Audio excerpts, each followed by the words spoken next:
Hey everyone! Today we're going to have a bit of a talk about two perfumes that are included in my current perfume rotation.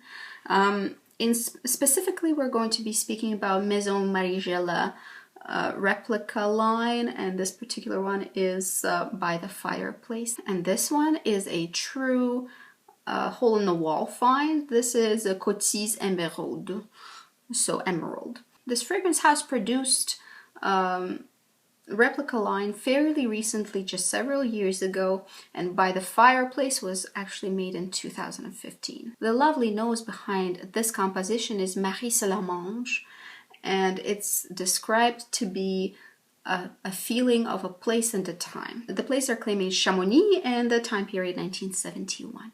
I'm not so sure I agree with the premise because, of course, we all have different olfactory memories.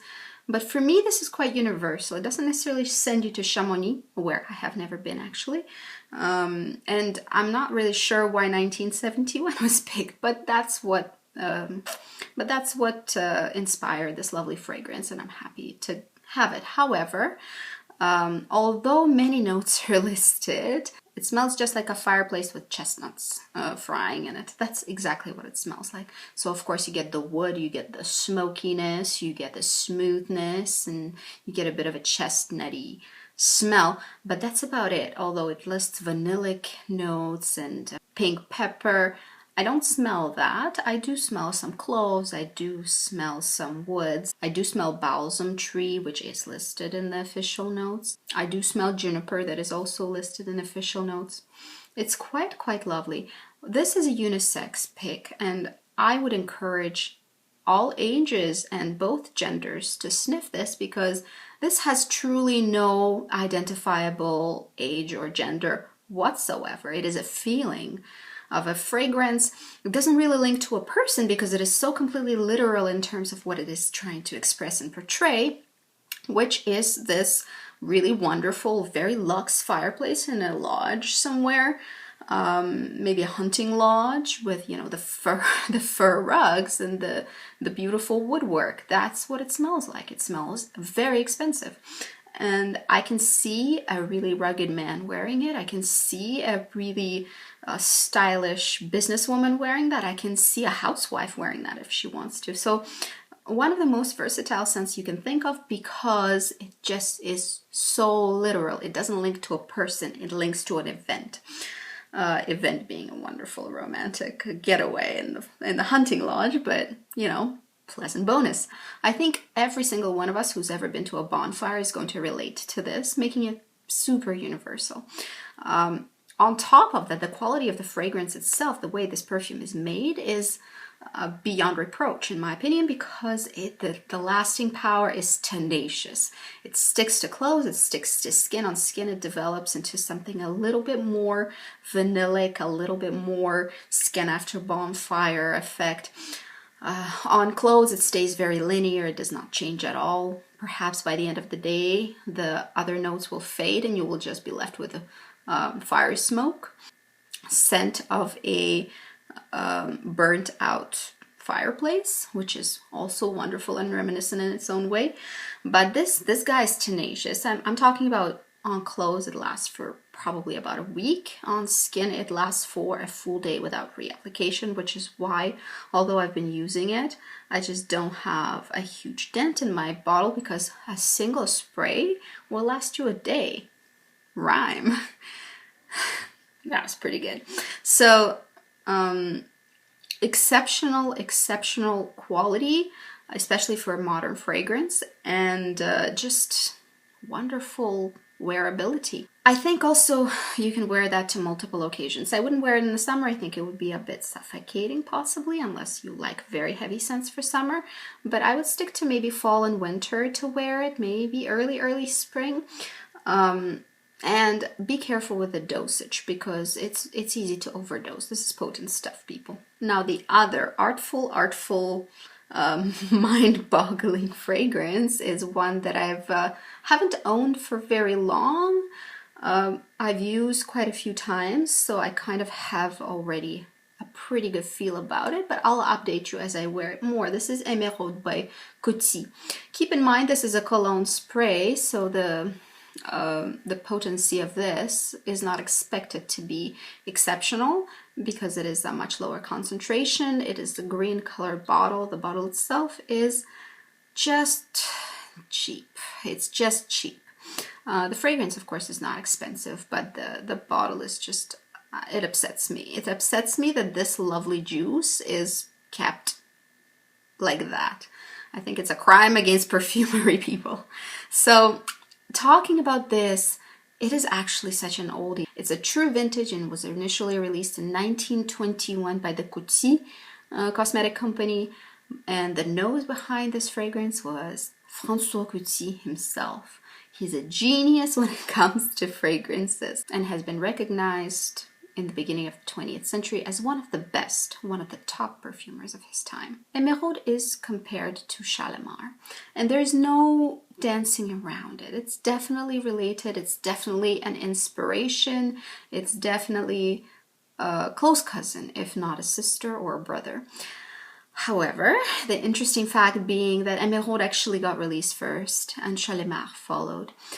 Their similarities are probably not an accident. That Guerlain actually, cheated life and released a fragrance that's Emeraude, but slightly sluttified, and had released it on the Swinger Girls and did a massive promotional campaign, and here we are. Shalimar is still worn by women of all ages, and Emeraude has been largely forgotten, and it's not fair because this guy is gold.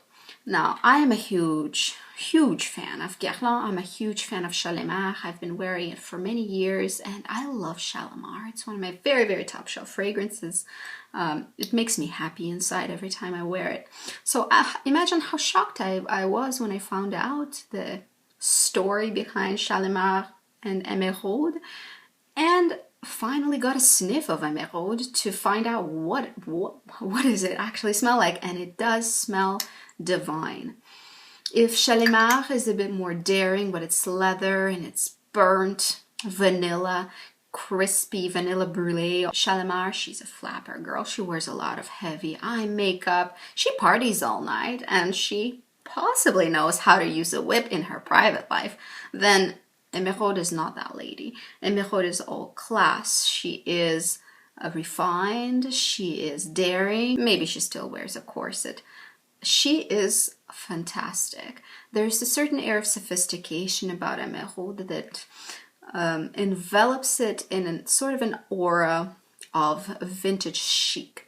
I have to say, if you are a lover of vintage fragrances, then Emeraude is a must-have. Lots of men wear Shalimar. I dare say lots of men could wear Emeraude as well. It's not a stretch to wear it as a unisex fragrance. At that time, fragrances had not been so far segregated. Here we have some citruses on the top. They create this slight fizziness to the scent, lighten it up a bit. However, the scent is sort of grayish in nature.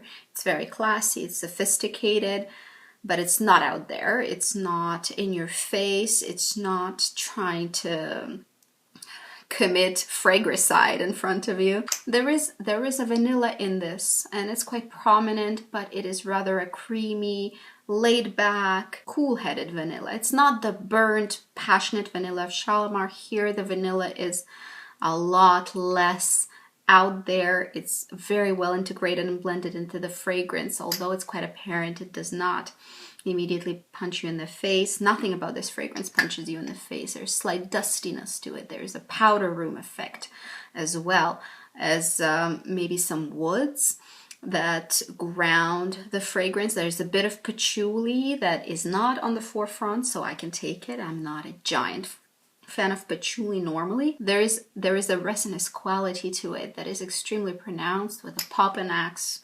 leading the way. There's lots of amber. There's benzoin, and there is such a smooth floral heart of jasmine and ylang-ylang. It flows. It's like a wave of calm really coming over you. No jagged edges here. This is crafted exceptionally well. I'm not sure what the original copy was like, but I would give my left arm to try it. what is left over in the cologne spray, concentration mind you, is really good. Still, I have to say though, of course, longevity is quite limited. Maybe 3 to 4 hours is what you get out of this scent, but for a cologne, it's not bad. It does project very weakly. If you apply more sprays, the longevity and the projection are helped. If you wear it on your clothes, the longevity and the projection are helped. It's never an in-your-face fragrance. If you are into vintage perfumery, please try Emeraude. If you like Shalimar, please try Emeraude. They are two faces of the same coin. They are the sisters that are meant to be together. They reflect slightly different facets of this fragrant combination, and both are just masterpieces, of course, in my opinion. The only con I see about Emeraude by Coty is the fact that the bottle is ugly. It's very discouraging to me because I live for perfume. I love my perfume. And how nice is it to have a well-presented, amazing scent? It takes away, I think, from the perfume being clad in such a poor effort of a bottle. But then again, it's what is inside that matters. Keep that in mind, people. And what is inside is worthy of all sorts of earthly compliments. That's it for today. I hope you had fun. Have a good day. Bye-bye.